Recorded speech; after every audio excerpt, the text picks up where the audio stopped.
taon. Marami ng apps na pag-iwanan ka na at sa mga laro ngayon, ito mga special character. Napabayaran na. O ano, Enigma, salamat sa pagkakataon na tilabas mo ngayon ito nakatagong dragon. Para mo nilingon ang panahon na kapon, makakakita ka ng puto ka, mas matugo pa sa bagong taon. Papapapapakpak, lumilipat. Nagkatagpo din ang magkakinampanig ng ating mundo. Pasig kang tundo, malaman mong hindi ito basihan kung sino mahusay, bagus kung sino mas epektibo sa gawin to.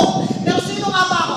Isang bago-bago na pakayapang akala mo kung sino. Piling matalino na talo nung una sumali ng torneo. O baka nagtataka kayo, sira pa ulo ko, bakit ginagawa ko to? Hindi ko kinukuha yung simpatya nyo. Singkap ito. Isang ko lang to ng anggulo.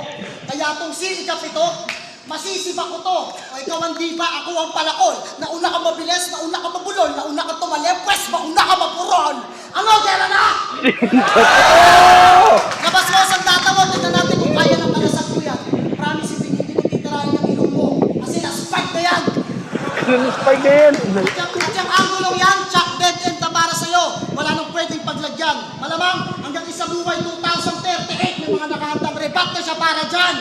At saka napapansin ko lang na lumalakas ka lang manlait pag pangit ang kalaban.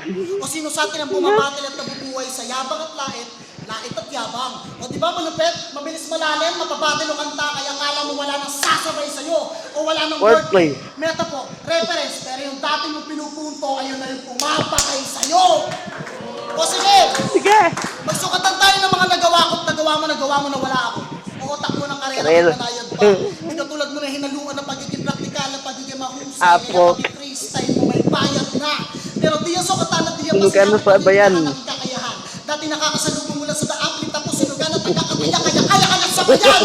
Maraming iniisip nila, di mo ka masya nasa iyong harapan. Ilang itablado na ba nalapatan ng iyong katawan? Ikaw ay tatapatan ng mapag-alaman. Mula mainstream, hinatak din kita pa underground para pahaligin sa sarili mong paanan. Paalan! Diba nang galing ko siya sa hinaharap? Brother. Galing din ako dyan, kaya huwag ka masyadong maangas, brother. Oo, maraming ang pagbabagong naganap. Pero nakikita ko pa yung abot doon. Pero Smaglas, hindi na daw pumapatin. Tapos bago yung natalo ka pa daw, putang ina, nakala ko parte lang ng panaginip mo. Yung pala totoo, kaso 30 minutes ako lang yung nasilip ko. Kaya, manatili ka lang sa hinaharap. Itong araw na to, hindi mo na pwedeng balikan. Ikaw at ang mga linya ko na lang siya magtatama ng nakaraan. Sige, mauna ka na doon.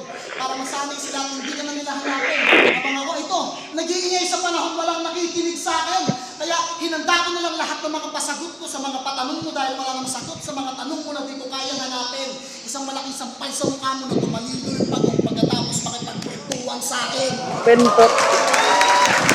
At ang lamang kung pwedeng mapunta sa akin, syempre pwede din sa'yo. Oo, Smaglas ka, ikaw ang magaling, pero mas deserving ako.